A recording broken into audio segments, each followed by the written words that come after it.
नमस्कार जय जगन्नाथ मु संजय कुमार मो सहित अच्छा नमस्कार मु वृंदावन दास आजाद आवाहक और सशस्त्र नागरिक महासभा ओडिशा। तो आज आम चर्चा चलंतिका रे आउ गोटे वीडियो को लेकिन आपन सामना को आसीछु बहुत दिन पर आज ये वीडियो रे आमे बाय इलेक्शन जो रही नुआपड़ा रे तो ता विषय रे संक्षिप्त आलोचना करबा कौन रही यार स्थिति परिस्थिति प्रथम प्रचार शेष हो जाई सर्वप्रथम आम आगु करूँ कि जेहेतु आम कौन राजनैतिक दलर नुह तेणु आम कहलु प्रचार सरी जाऊ तापर आम करवा। एठी प्रायतः बाई इलेक्शन सरकार केबे हारती ना किंतु एठी परिस्थिति होची जे गत इलेक्शन रे सेठी बीजेपी अबिका जे शासक दल सेठी थिला थर्ड सेठी बीजेडी थिला फर्स्ट कांग्रेस थिला सेकेंड किंतु वर्तमान राजनैतिक पाणीपाग बदली गई। अच्छा जे बीजेडी रो फर्स्ट जे थिला राजेंद्र ढोलकिया मर जावा परे ताको पुओ वर्तमान बीजेपी की नहीं जाइछंती। अच्छा एने थर्ड रे किछि नथिला जो बीजेपी रो सीए राजेंद्र ढोलकिया को पुओ को आनी सिंपैथी वोटा पाइया पाई से भी बहुत आशा करते तापर गत थर सेकेंड स्थान रे थिबा स्वाधीन प्रार्थी घासीराम माझी तोटा आगुआ कांग्रेस टिकट पाई कांग्रेस गोटे बुद्धिमान काम करिछि कहया को गले आगुआ टिकट दे कि तार किछि क्षति हबार नाही। अच्छा प्रथम कथा कांग्रेस किछि क्षति हबार नाही काना गत थर कांग्रेस प्रेसिडेंट से टिया दिले 15000 वोट पाइथिले किंतु घासीराम माझी सेकेंड रे थिले आ सेतबे समस्त आदिवासी समाज गोटे एकजुट हो जाइतिला गोटे फ्लो आसी जाइतिला आदिवासी समाज रो वोटटा से पाइथिले एथटा किंतु आदिवासी समाज रे किछिटा खिटखाट हेछि तेणु से केते दूर ताकू रखी पार्छन जदि आदिवासी समाज तक एकजुट से करी भोटा नहीं पारे तेरे ताकर जितवार पॉसिबिलिटी बहुत अच्छी। अच्छा ये जिते जय ढोलकिया चली गले बीजेपी की लगिला बीजेडी थर्ड को पड़ेगा किंतु नवीन पट्टनायक दी थर बुल्ला परे अवस्था को एयरपोर्ट रे अवस्था जो थुरथुर होगी चलवा वीडियो आसला से जे जाइकिरी जेतबेले नुआपड़ा रे प्रचार करूचंती एबोली परिस्थिति रे लोकों को सिंपैथी आसीबो कि लोकों सिंपैथी तो किसी आसला किंतु लॉन्ग टर्म पर सेटा तुम क्षति कर। अच्छा कारण सी जो गाड़ी में बस जाऊे थर थर रूप कहीं देखु ना। अच्छा ये जो थर थर रूप देखिले अवस्था ना सी रिटायर्ड होकर से पुतुरा हो कि भणजा हो कि दलर क्या बाट छाड़ा उचित सी अलग प्रश्न। अच्छा अच्छा आम यही नुआपड़ा हाँ बाई इलेक्शन ऊपर रहा ये बीजेपी भी शून्य आरंभ कर बीजेपी थर्ड थिला तेणु सी हारी गले कि हवा कथा नुह किंतु वर्तमान जेहेतु सरकार रही जय ढोलकिया को नहीं तेणु सी भी न जीतुंट मुहर भी गोटे बड़ कलापति हम किंतु ये गोटे कम हो 60 ना 65 जन समिति सभ्य और सरपंच को सी दल में मिश्रण कले सरपंच समिति सभ्य हाथ में किसी पॉकेट भोट थाए 60-65 जन है माने जनका जदि 200 भोट आनिबे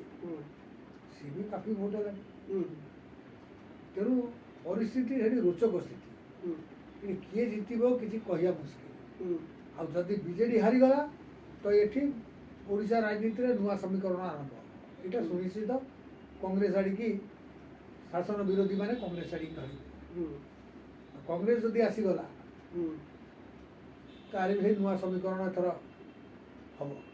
बीजेडी बीजेडी एठी जहाँ भी हो घाटा बीजेडी ये हाउटा जितवा पड़ो न जितिले सबुठ बेसी क्षति हम बीजेडी बीजेपी न जितिले पाखे कहवा गोटे अच्छी आम तो गत थर थर्ड थी तेणु एथर आम जीति पारू ना आम सेकेंड पोजिशन को आसलु तेणु तार ये हम जब कांग्रेस हारी जाए कांग्रेस भी किसी घाटा हबार ना सब मिसे घाटा जदि हम जब बीजेडी न जितिला तेणु बीजेडी ये भांगा आरंभ हम सब बड़ कथा ये कहला मुद्दा ना ये विरोधी दल मैंने मुद्दा करें जदि भत्ता को मुद्दा करते कि सरकार ये सर्वनिम्न भत्ता 3000 कहता देला नहीं इलेक्ट्रिक देला नहीं अन्य गुड़ा प्रभाव पड़ू न पड़ू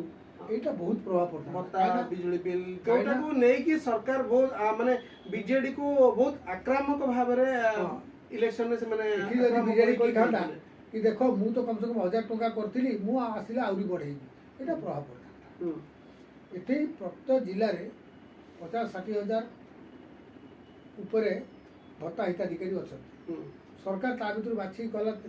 60-80 ବର୍ଷିଆ ଏବଂ 80%। ସେଥିରେ ବି ଗୁଡ଼ାଏ ଲୋକ ପାଇନାହାନ୍ତି 80% ଯେଉଁମାନେ ଅଛନ୍ତି କି 80 ବର୍ଷିଆ ଅଛନ୍ତି ସିଏ ବି କୋଟା ଭଳିଆ କରିଦେଇଛି ସରକାର ସେ ଯାହା ପାସ୍ କରିବ ଆସିବ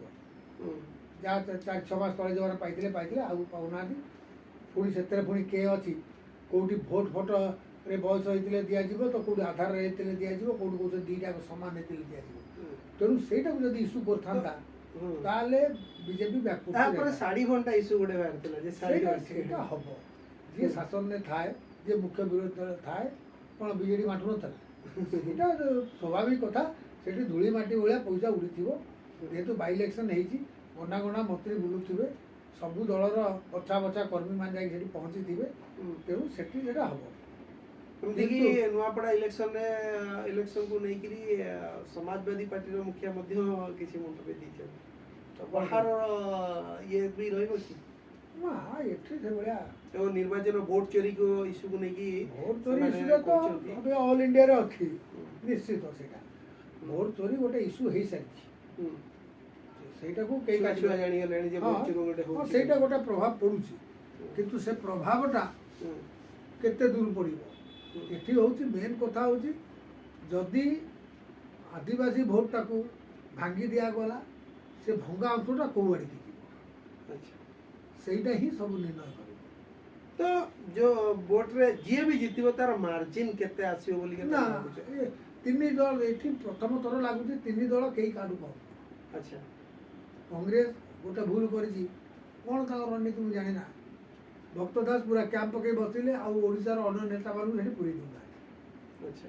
ଏଠି ଜିତିଲେ ବି ତାଙ୍କରି ଶ୍ରେୟ ଯିବ ହାରିଲେ ବି ତାଙ୍କରି ଶ୍ରେୟ ଯିବ। ହାରିଲେ ବି ତାଙ୍କର କ'ଣ ଯିବ ସେ ଦେଖେଇଦେ 15,000 ପାଇଥିଲା ଏଥରଟା ମୁଁ 50,000 ପାଇଗଲି ଆଚ୍ଛା। ତେଣୁ ସିଏ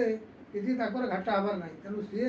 ସେଇ ହିସାବରେ ଲାଗିଛନ୍ତି ହୁଁ। କିନ୍ତୁ ଆଦିବାସୀ ଇସ୍ୟୁଟା ପାଣିପାଗ ଧରିପାରେ କାହିଁକିନା ସିଏ ଏକମାତ୍ର ଆଦିବାସୀ କ୍ୟାଣ୍ଡିଡେଟ୍ ଓକେ ବଡ଼ ତ ଭିଡ଼ିଓ ବହୁତ ଲମ୍ବା ରହୁଛି ତ ସେଥିପାଇଁ ଆମେ ଭିଡ଼ିଓଟିକୁ ସର୍ଟ କରିବା ଏଇ ଭିତରେ ଆମେ 2-3ଟା ଇସ୍ୟୁ ବିଷୟରେ ଆମେ କଥାବାର୍ତ୍ତା ହେଲେ ତ ଆମେ ଏମିତି ଭିଡ଼ିଓ କିଛି କିଛି ପକାଉଛୁ ଯଦି ଆପଣମାନଙ୍କୁ ଭଲ ଲାଗୁଛି ତାହେଲେ ଆପଣମାନେ ଆମର ପେଜ୍କୁ ଲାଇକ୍ କରନ୍ତୁ ଫଲୋ କରନ୍ତୁ ଏଇ ଯେଉଁ ପ୍ରଡକାଷ୍ଟ ବୋଲିକା ଗୋଟେ ଶବ୍ଦ ବାହାରିଛି ଆପଣମାନେ ପ୍ରଡକାଷ୍ଟ ବହୁତ ଦେଖୁଛନ୍ତି ତ ଏ ପ୍ରଡକାଷ୍ଟକୁ ବୋଧେ ଯେତେବେଳେ ଆସିନଥିଲା ଆମେ ଚର୍ଚ୍ଚା ଚଳନ୍ତିକା ନାଁରେ ଏମିତି ସମାଲୋଚନା ଆଲୋଚନା ବାହାର କରିଥିଲୁ ତ ଆପଣ ପ୍ରଡକାଷ୍ଟ ଗୁଡ଼ିକୁ ଏତେ ଏତେ ଟଙ୍କା ରୋଜଗାର କରିବା ପାଇଁ ଦେଖୁଛନ୍ତି ସେମାନେ ରୋଜଗାର କରୁଛନ୍ତି ବହୁତ ଭୁଲ ଭଟକା ଜିନିଷ ମଧ୍ୟ କହୁଛନ୍ତି ଆମେ ତାହା କହୁନାହୁଁ ଆମେ ଗୋଟେ ଆଲୋଚନା କରୁଛୁ ଯେଉଁଥିରେ ଆପଣମାନଙ୍କ ମତ ବି ମଧ୍ୟ ମାଗୁଛୁ ଯେ ଆପଣମାନେ ମତ ଦିଅନ୍ତୁ ଆପଣମାନଙ୍କର କ'ଣ ରହିଛି ଏସବୁ ବିଷୟରେ ଆପଣମାନେ ମଧ୍ୟ କୁହନ୍ତୁ ତ ଆମେ ଆପଣଙ୍କୁ ମଧ୍ୟ ସାମିଲ କରିବା ପାଇଁ ଚାହୁଁଛୁ ତ ଯଦି ଆପଣଙ୍କୁ ଏଗୁଡ଼ିକ ଭଲ ଲାଗୁଛି ତାହେଲେ ନିଶ୍ଚିତ ରୂପେ ଲାଇକ୍ ସେୟାର କରନ୍ତୁ ଆଉ ଫଲୋ କରନ୍ତୁ ଆଜାଦ ଭାଇଙ୍କ ତାଙ୍କର ଯେଉଁ ପେଜ୍ ରହିଛି ସେଠିକୁ ନମସ୍କାର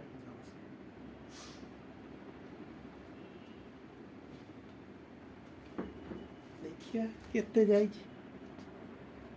8-9 ମିନିଟ୍